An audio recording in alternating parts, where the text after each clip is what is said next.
안녕하십니까. 총선 부정을 밝히기 위해서는 국제적 이슈로 확산시켜야 합니다. 대법원은 깔아뭉개기로 이제 들어갈 것입니다. 오늘 안동 데일리에서는 이런 특종을 올렸습니다. 그동안 우체국과 선관위가 이제 모종의 야합을 하고 있는 게 아닌가 그런 의혹이 많았습니다. 우체국 앞에서 이제 파쇄된 이 사전 투표용지가 발견되기도 했고요. 기본적으로 이제 우체국은 이 관내 사전 투표용지를 이 딜리버리하는 이제 그런 조직입니다. 그런데 얘네들이 우편물, 그러니까 봉투가 담겨진 봉투만 이제 딜리버리를 하면 되는데 선관위랑 무슨 짓을 하는지 하고 있었다는 겁니다. 전산망이 확인하는 동안만 서버가 연결되어 있다. 뭐 이런 이야기를 했다고 합니다. 우체국 직원 회송봉투의 바코드 사전 투표자의 이제 성명과 주소와 성명을 확인하기 위해서 선관위 서버가 잠시 연결이 된다. 이런 이야기를 했습니다. 자, 그동안 굉장히 의문이 되는 걸 처음에 사전 투표용지가 이제 이 프린터기에서 발급이 될 때 제가 이제 계속 주장하는 겁니다.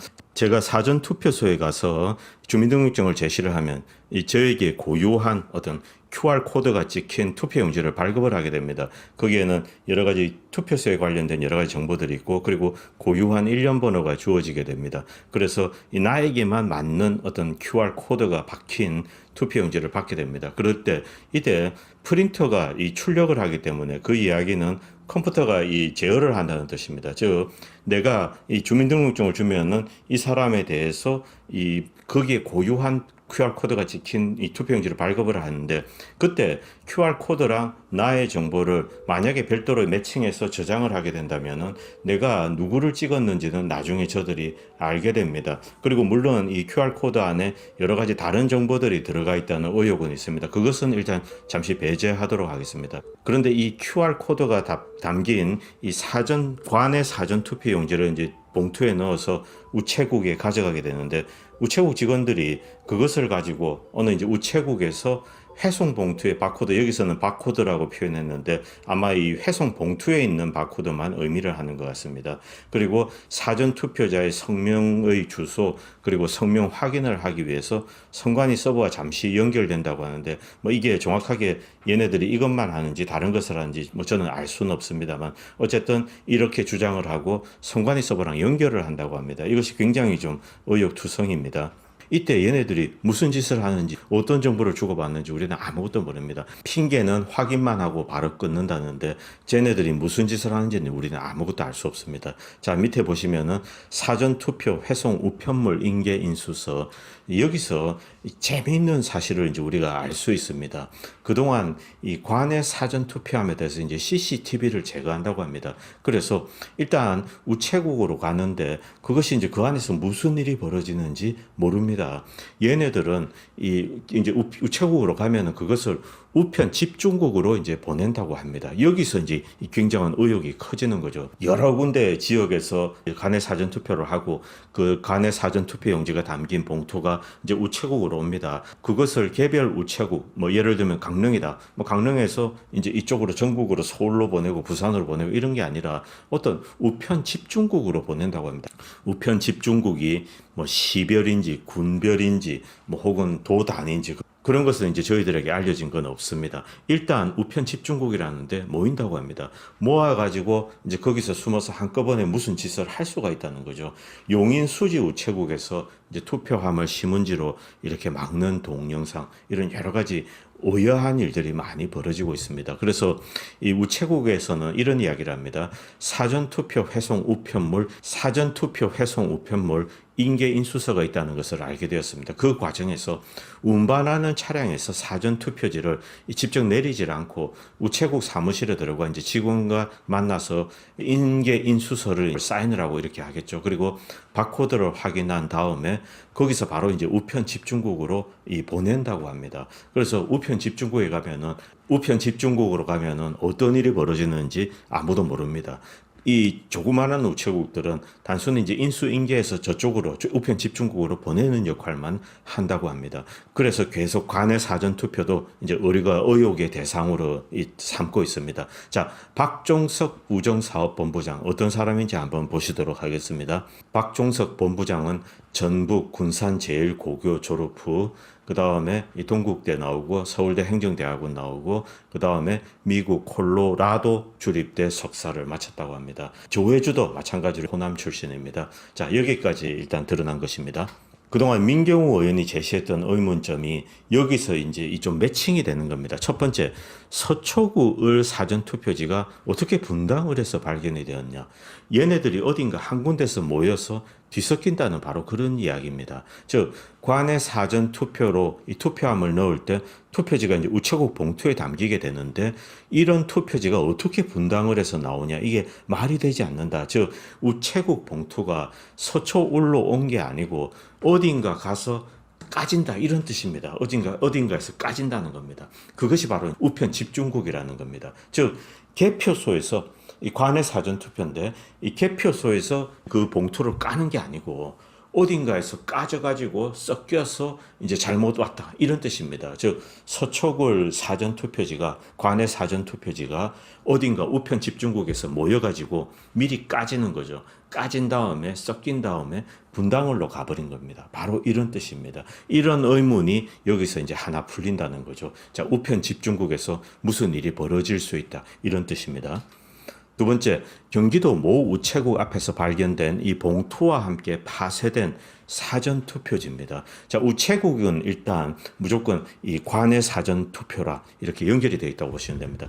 관내 사전투표를 이 로지스틱스 딜리버리를 담당하는 게 우체국입니다. 근데 우체국에서 이 봉투와 함께 사전투표지를 파쇄를 했다는 겁니다. 그러니까 온 거는 파쇄해버리고 자기들이 준비했던 거에 도장 빵빵 찍어서 이 지역별로 보낼 수 있다. 바로 이런 뜻입니다. 관내 사전 투표용지가 이 봉투에 담겨가지고 우체국 봉투에 담겨가지고 이것은 굉장히 심각한 문제입니다.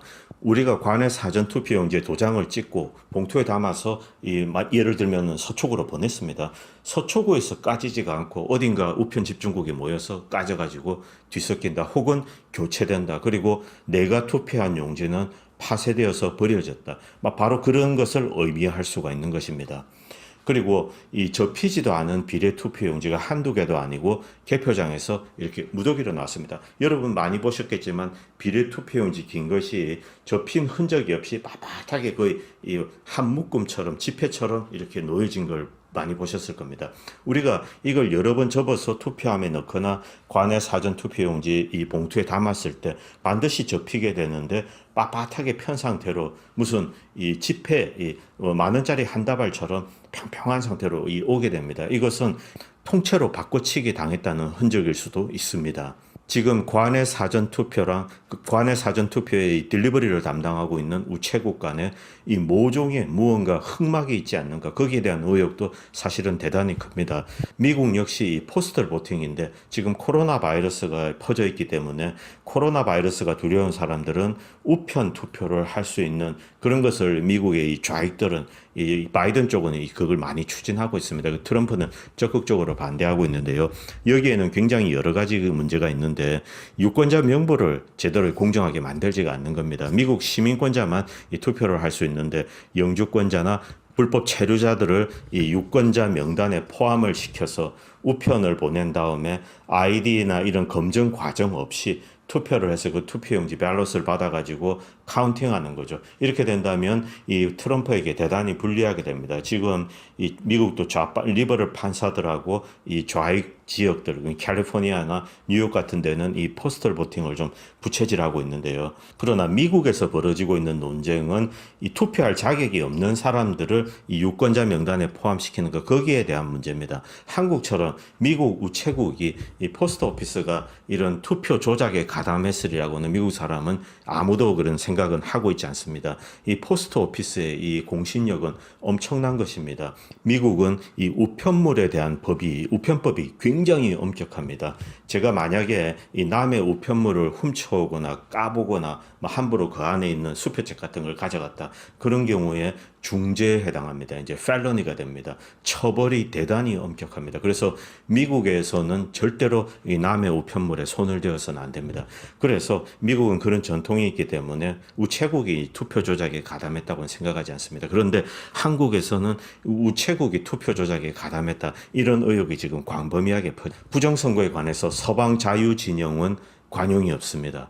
어떤 국가에 이 선거 부정이 발생하면은 자유진영 국가들은 대체로 적극적으로 이슈에 뛰어듭니다. 일반적으로 이웃 국가의 내정에 간섭하기를 꺼리는 이 자유진영 국가들이 관용을 갖지 않고 뛰어드는 정치적 박해가 몇 가지가 있습니다. 첫 번째는 정치범의 장기 구금입니다. 아마 이 박근혜 대통령도 구금 상태가 더 이어지면은 서방 국가들이 이제 본격적으로 개입할 걸로 저는 그렇게 생각합니다. 그리고 민간인 학살입니다. 그리고 언론인 투옥, 그리고 부정선거입니다. 위에 언급한 사건이 발생한다는 것은 이 국가 내부 권력의 견제와 균형이 체크 앤 밸런스가 무너졌다고 봅니다. 정치 권력이 사법부 혹은 정치 권력이 군부와 함께 국민을 탄압하고 있다는 것을 의미하기 때문에 자유진영 국가들은 외교적으로 적극적으로 개입하고 압력을 가하기 시작합니다. 일례로 태블릿 사건 관련해서 이 변희재 대표가 이제 구속이 되었을 때 고든창 박사가 지원하고 타라오 박사가 주도적으로 미국의 주요 언론인들에게 도움을 요청하고 이들이 한국 정부의 언론이 탄압에 대해서 심각한 우려를 표명하는 서한을 작성하여서 한국 정부에 전달을 했습니다. 그리고 법원에도 전달을 했습니다. 이때 고든창 박사가 존 배첼러 팟캐스트에 나와가지고 이 한국의 문재인의 언론 탄압을 많이 이야기를 했고 타라오 박사도 여기에 이제 적극적으로 나서서 사실은 타라오 박사가 이 변희재가 보석을 받고 풀려나게 되는데 1등 공신입니다. 미국 언론인들의 이런 움직임과 발을 맞추어서 이 변희재 대표의 변론을 담당했던 이 차기한 변호사도 세계에서 언론인이 구속된 구체적인 사례를 이 변론에 담아서 법원에 압력을 가했습니다. 법원은 이 재빠르게 이제 이 변희재의 보석을 허가했는데요. 중국, 러시아 같은 깡패 국가를 제외하면은 한국의 변희재와 미얀마에서 이 소수민족 사례를 보도하던 현지 특파원 2명을 구금했던 정도가 이 언론인 구금은 거의 이제 이 유일했습니다. 아마 터키에도 몇 명이 있었을 겁니다. 이 변희재의 구속을 이어가면 만약 이 한국 판사들이 변희재의 이 구속을 이어가면 이 언론인 탄압으로 이제 낙인을 지어서 그 판사들에 대해서 이 인권 탄압 판사로 이 서방 국가들은 낙인을 찍는 경우도 있습니다. 그래서 입국을 거절하게 되는 뭐 그런 개망신도 당할 수 있습니다. 그래서 이제 한국 판사들은 이 미국 언론인들이 이 투서를 보내고 그리고 이 차기한 변호사가 이제 구체적으로 전 세계에서 이 언론인을 구속하는 이런 개망나니 짓을 하는 나라들은 한국밖에 없다. 그리고 당신들이 그 짓을 하고 있다. 이렇게 변론을 해서 이제 보석을 이제 받아냈습니다. 부정선거의 경우 더욱더 심각합니다. 그래서 이 주변의 서방 국가들이 적극적으로 개입을 하게 됩니다. 국가 권력이 이 총력을 동원해서 국민을 탄압하는 바로 그런 상황이라고 보게 되는 겁니다. 부정선거가 발생을 하면 이제 국민들이 시위를 하는데 대부분이 유혈 사태가 벌어지게 됩니다. 그러면은 이 정부는 군인이나 이제 이 경찰을 동원해서 이제 유혈 진압을 하게 되는 거죠. 그래서 서방 국가들이 피를 이제 희생을 일반 국민들의 희생을 막기 위해서 적극적으로 이제 개입을 하고 외교적으로 압박을 가하게 됩니다. 부정선거가 잦은 남미와 아프리카 그리고 중동의 경우는 서방 국가들이 이 선제적으로 대응을 합니다. 그래서 미리 대규모의 인원을 옵저버로 참가시켜서 선거의 전 과정을 모니터링하고 irregularities, 그러니까 어떤 부정행위가 발견이 되면 적극적인 조사를 합니다. 실제로 볼리비아에서도 그랬습니다. 그리고 콩고에서도 그랬고요. 이라크에서도 그랬습니다. 서방 국가들이 민주주의 그리고 공정한 선거를 추진하는 이 NGO들이 미국에 많이 있습니다. 비영리 법인들 많고요. 미국에서는 대표적으로 이제 뭐 저는 싫어하지만 지미 카터가 만든 이 카터 재단도 있습니다. 그리고 영국에서는 웨스트민스터 파운데이션 오브 디모크러시 이런 데서 이제 와서 이렇게 개입을 하게 됩니다. 그리고 EU 정부에서도 보내고요. 이런 식으로 선제적으로 개입하는 경우도 많습니다. 한국의 경우는 이런 의혹이 확산이 되고 해외 개입이 본격화되면 한국 국민들의 자존심에 심각한 상처를 입게 됩니다. 그래서 국민들 스스로 의혹 해소에 적극적으로 나서게 된다고 저는 그렇게 생각하고 있습니다. 한국은 이명박 박근혜 정부 때 이 높은 수준의 민주주의와 이 경제 발전을 이룩했습니다. 그때 세계가 뭐 가장 부러워하는 국가들 중에 하나였습니다. 그런 자긍심 때문에 이런 굴욕적인 의혹을 벗어나기 위해서 이 국민들이 적극적인 행동에 나서게 될 거라고 이제 저는 그렇게 생각합니다. 지금은 아직 몰라서 그렇다고 생각합니다. 설마 부정선거가 있었겠냐? 않냐 이런 정도로 이제 생각을 하고 있죠. 그런데 현재 이미 드러난 선관위의 이 난장판에 가까운 행태를 조사하고 그리고 문재인의 선거 부정을 이 본격적으로 이제 파고 들어가게 되리라고 생각합니다. 그때는 이미 뭐 대법원, 검찰, 언론이 함부로 이 문재인을 방어할 수가 없습니다. 왜냐하면 전 세계가 지켜보고 있기 때문입니다. 대한민국의 이 상류층 엘리트들은 나가면은 전 세계에서 대접받고 다닙니다. 뭐 한국의 판사들, 의사들, 검사들, 뭐 미국이나 EU에 가면은 자유로운 민주국가에서 온 이 고위직 사람들이라고 대접을 받게 됩니다. 그런데 그 어느 날 그들의 나라에 갔는데 당신들 말이야, 당신들은 부정선거로 권력을 잡고 그 권력의 개가 되어서 국민들을 억압하는 그런 독재국가의 하수인이 아니냐 이런 손가락질을 받게 되는 것을 대단히 두려워합니다.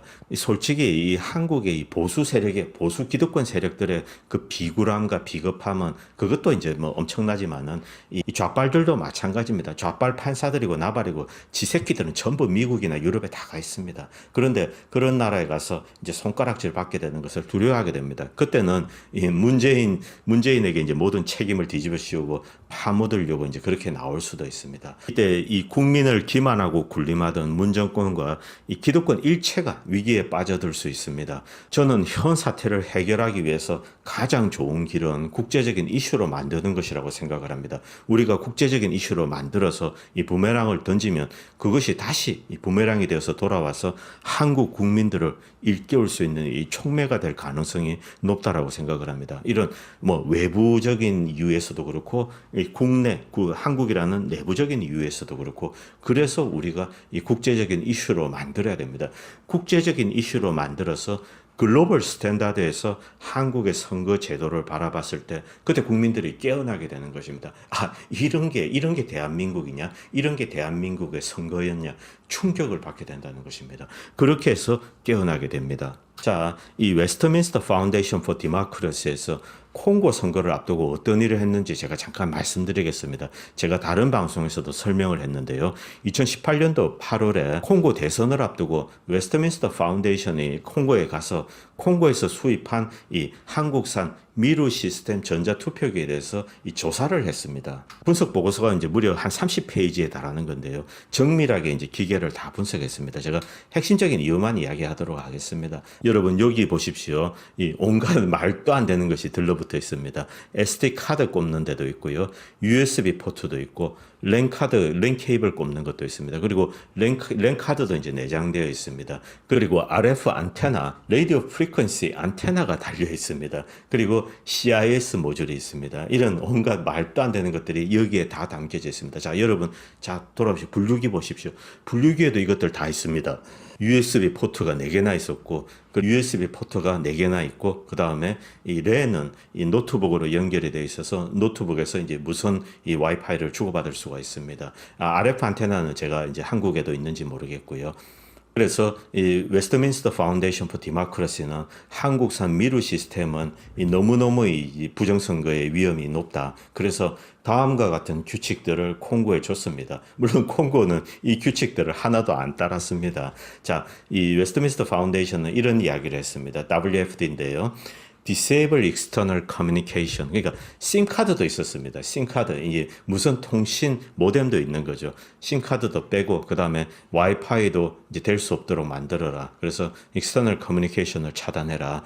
그 다음에 두 번째는 Cover all external port. 자, 모든 이 외부랑 연결할 수 있는 포트를 다 커버해라. 우리나라 보세요. 하나도 안 막았습니다. 자, USB 포트가 분류기에 있는 USB 포트들 다 열려 있습니다. 그냥 누가 지나가다가 아무나 USB 딱 꽂을 수 있습니다. 그래서 악성 모듈을 심을 수 있고 뭔가 해킹 프로그램 같은 걸 이제 심을 수 있습니다. 그러니까 USB 포트를 막아라. 이렇게 여기는 주문을 했습니다. 그리고 set a maximum 660 polling card. 이거는 이제 이 투표용지와 관련된 건데 한 기계당 많은 투표용지를 뽑게 되면은 그것이 나중에 부정에 이용될 수가 있습니다. 그래서 기계당 660개만 이제 뽑도록 해라. 660장의 투표용지만 뽑을 수 있도록 해라. 이렇게 딱 제한들을 확실히 갑니다. 우리나라 그거 없습니다. 우리나라는 마음대로 그냥 뽑을 수 있는 겁니다. 그런 식으로 이제 운영을 했기 때문에 들고 나가서 밤에 자기들이 이제 계속 프린트해서 그걸 가지고 자기들 멋대로 찍어서 투표함에 넣을 수 있는 거죠. 이렇게 디테일하게 이제 다 막아놨습니다. 그리고 밑에 보시면 네 번째 보시면 QR카드는 절대로 쓰지 마라. 근데 이 콩고는 QR카드로 이렇게 이제 이 부정을 저질렀습니다. 그리고 밑에는 이제 쭉 규칙들이 이렇게 나옵니다. 뭐 세부적으로 제가 말하면 시간 관계상 너무 긴데요.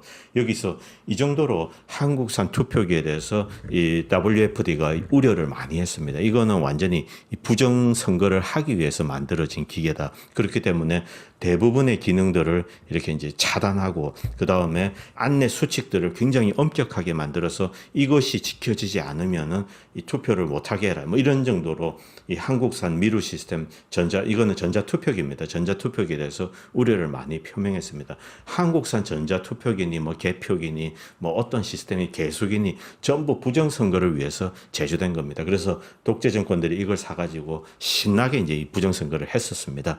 그리고 지금 인터넷 상에서는 이 머신 아이덴티피케이션 코드에 관련된 이야기가 많이 퍼져 있는데 좀 가능성이 저는 대단히 낮다고 봅니다. 실제 컬러 레이저 프린터에서는 이런 트래킹 닷이라고 우리가 문서를 프린트하거나 이 복사를 하게 되면 저런 노란 마크들이 아주 미세하게 찍힙니다. 그래서 저 프린터물이 언제 프린터가 되었는지 복사가 되었는지 이것을 추적할 수 있습니다. 실제 미국 정부가 프린터 회사에 이런 요구를 했습니다. 그래서 이것들을 국민들 몰래 심어 놨죠. 그래가지고 이것은 이 위조를 방지하기 위해서 그런 겁니다. 실제로 이 관공서나 이런 데서는 이것을 많이 쓴다라고 합니다. 제가 언제 프린터를 했는데 그 문서가 위조될 가능성이 있기 때문에 언제 몇 월 며칠 몇 시에 프린트했다 이런 것들이 이 옐로우 마크로 이렇게 찍히게 됩니다. 이것들을 이제 우리가 트래킹 닷점이라고 부릅니다. 추적할 수 있는 점인데요.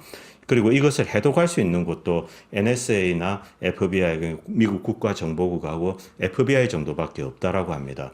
실제로 이런 기술은 뭐 뱅크노트 같은데 어떤 유가증권들 이런데 위조를 방지하기 위해서 은밀하게 많이 심어두게 됩니다. 그런데 이번에 이 총선에 이용된 잉크젯 프린터는 이런 어떤 정밀한 이 닷을 찍을 만큼 저것을 처리할 만큼 그런 정밀도를 갖고 있지 않는 그냥 잉크젯 프린터입니다. 그래서 이런 이 다트가 막 박혀 있을 가능성은 사실은 저는 없다라고 생각합니다. 그래서 우리가 주목해야 되는 것은 용지하고 잉크입니다. 실제로 저들은 시간이 없는 관계로 이 사전 투표 용지를 이 인쇄소에서 대량으로 인쇄를 했다라고 생각을 합니다. 그래서 프린터물하고 인쇄소에서 인쇄를 해서 자른 거라고는 천지 차이입니다. 뭐 용지도 차이가 나게 되고 잉크도 다릅니다. 여기서 잉크젯 프린터는 기본적으로 이 수성 염료 잉크를 쓰게 됩니다. 그런데 인쇄소에서는 대부분이 유성 잉크를 쓰게 됩니다. 잉크도 차이가 나죠. 그리고 용지도 당연히 다릅니다. 이 프린터 할 때는 수성 잉크를 잘 먹는 롤 용지를 쓰게 되는데 인쇄소에서는 유성이기 때문에 또 이제 다른 용지를 쓰게 되겠죠. 그래서 종이랑 잉크 전문가들을 데리고 가서 혹시나 선관위 직원들이 나중에 프린터를 이용하지 않고 이제 인쇄소에서 대량으로 출력을 해서 그런 용지에 도장을 찍지 않나 그것을 추적하면 찾아낼 수 있다라고 생각합니다. 만약에 사전 투표 용지가 인쇄소에서 이제 인쇄가 되어서 나왔다. 그러면은 이것은 명백한 불법입니다. 우리가 바로 그들의 덜미를 잡을 수가 있어요. 지금 저들이 시간이 없고 그리고 저런 조작을 하고 있는 집단이 조선족이라는 이야기가 이제 광범위하게 퍼져 있습니다. 그래서 엉성하게 일을 처리했기 때문에 작두지를 잘못해서 이상하게 잘린 투표 용지도 여러분 어제 보셨을 겁니다. 그래서 정밀하게 용지랑 잉크를 추적하면은 조작 여부도 이제 밝힐 수 있지 않나. 저는 그렇게 생각하고 있습니다. 감사합니다. 다음 편에 뵙도록 하겠습니다.